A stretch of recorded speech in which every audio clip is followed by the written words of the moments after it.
Deus enviou seu Filho amado para me salvar e perdoar. Na cruz morreu por meus pecados, mas ressurgiu e agora sei que vivo estás, porque Ele vive, posso crer no amanhã. Olá, meu querido, olá, minha querida, seja bem-vindo a mais um episódio do nosso Meditai, Graça e Paz. Na semana passada, no domingo de Páscoa, nós falamos sobre propiciação. Como nós dissemos, a salvação é uma solução de vários problemas criados com a ruptura do pecado. Então, assim, na propiciação, Deus, que é justo, Ele aplica a sua justiça no seu próprio Filho, para que nós pudéssemos, então, obter o perdão. A propiciação tem a ver com o caráter de Deus. Nós exploramos isso no vídeo anterior. Hoje, dando seguimento, nós vamos falar de outros aspectos que Cristo também resolve nesse complexo de soluções chamado salvação. E esse próximo item que nós vamos falar agora é a redenção. A redenção tem a ver com o nosso cativeiro do pecado.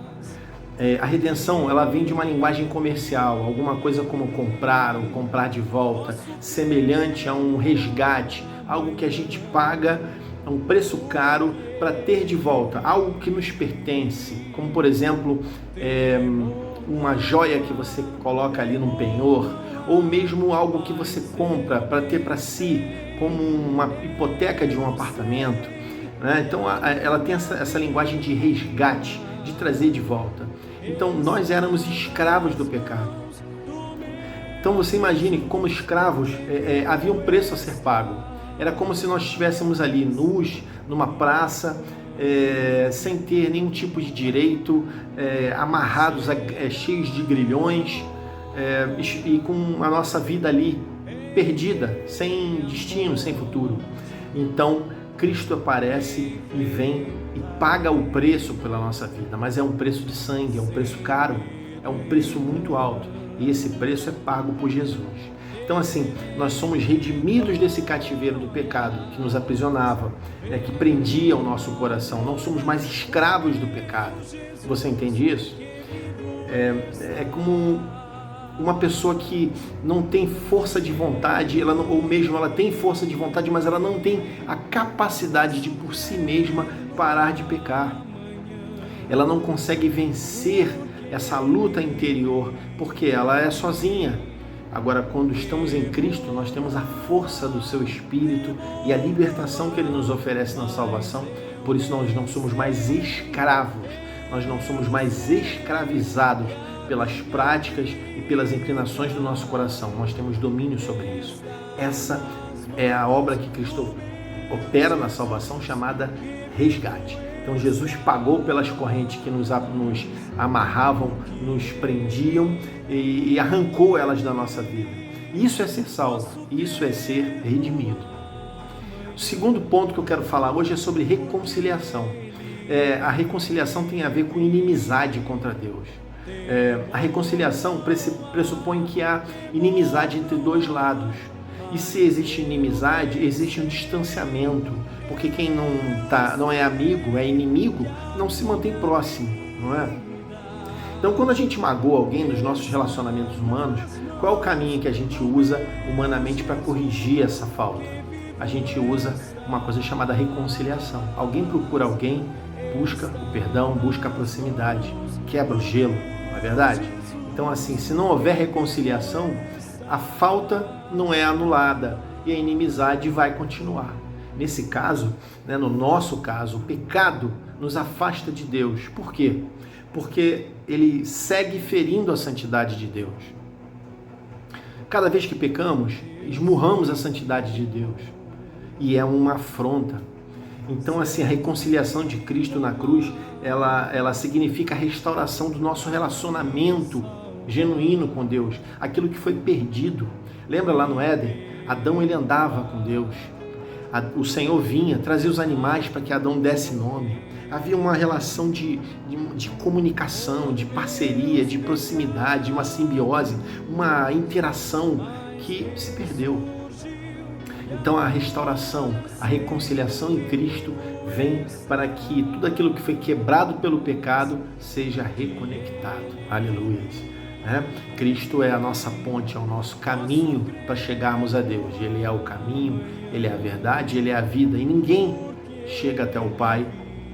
E é interessante porque Jesus diz: ninguém vem ao Pai. Ele não diz ninguém vai, mas Ele diz ninguém vem, porque Cristo está no Pai e o Pai está em Cristo.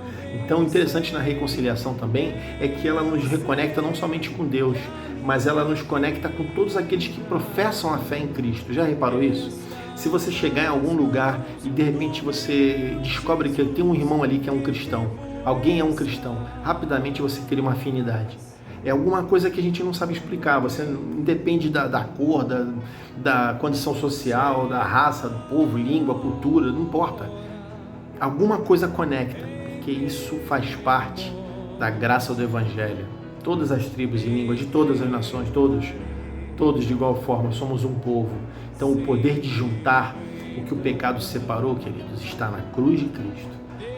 E mais uma coisa com relação ainda à reconciliação. O outro ponto é que o pecado fez com que nós fôssemos separados da nossa própria identidade. Quando nós perdemos nossa conexão com Deus, nós perdemos nossa afinidade com Ele, porque a nossa natureza se tornou corrompida. Mas como assim? Quando a gente caiu, quando caímos, o pecado original, Adão pecou, o que aconteceu? Nós deixamos de lado o nosso alinhamento, a sintonia fina que havia nos propósitos, na natureza do próprio Deus. Aquela natureza perfeita, ser perfeito, ter sintonia com a pureza, com a justiça, com a integridade, com a correção, todas essas coisas deixaram de nos atrair.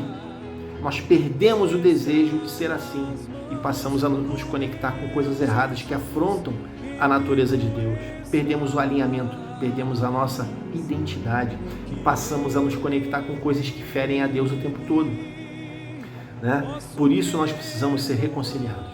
E por isso nós precisamos de Jesus, porque reconciliação só acontece na cruz. Por último, eu quero falar sobre justificação. A justificação, olha que hoje nós falamos bastante coisa, hein? Nós falamos de propiciação no primeiro vídeo, falamos de redenção, falamos de reconciliação e agora vamos falar de justificação. A justificação tem ênfase na culpa.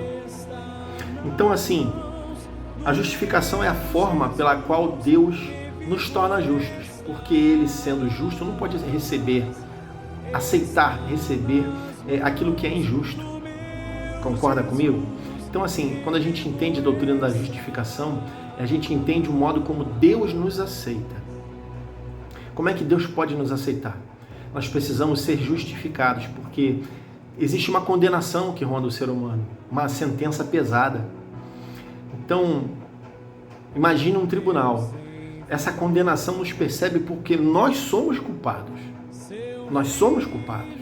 Nós pecamos contra Deus, transgredimos a sua lei. Nós somos dignos do inferno. Nós somos dignos da condenação eterna. Se existe alguma coisa que nós merecemos, é isso, é o inferno, porque nós pecamos. Como seres culpados, nós merecemos receber a condenação, que é exatamente o que o juiz faz. O juiz, ele condena o culpado e ele absolve o justo.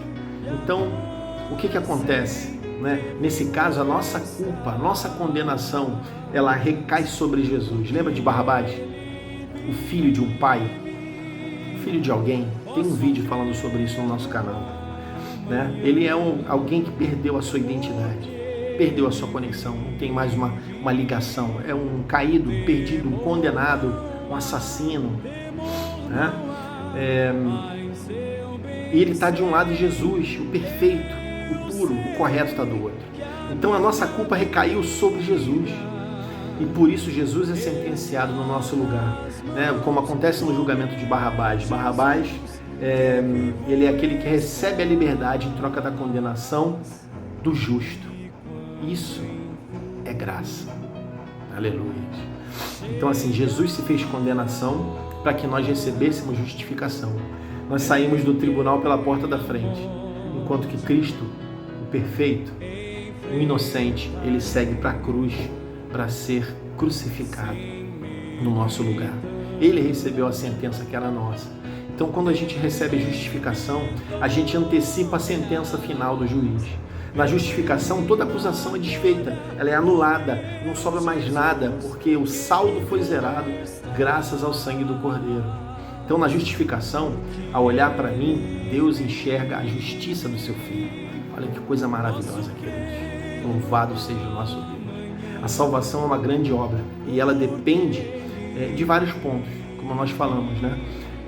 Alguns vivem em insegurança, isso é interessante, porque volta e meia encontramos pessoas que dizem: eu sou salvo para sempre.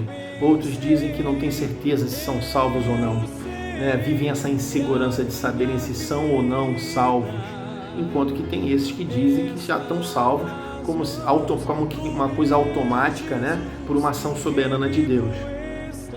Eu prefiro responder essas questões com uma pergunta: como você está vivendo a salvação que Deus te deu gratuitamente? A resposta para essa pergunta é a declaração final do juiz, que vai julgar a minha e a sua vida. Pense nisso, meu querido. Pense nisso. Deus te abençoe.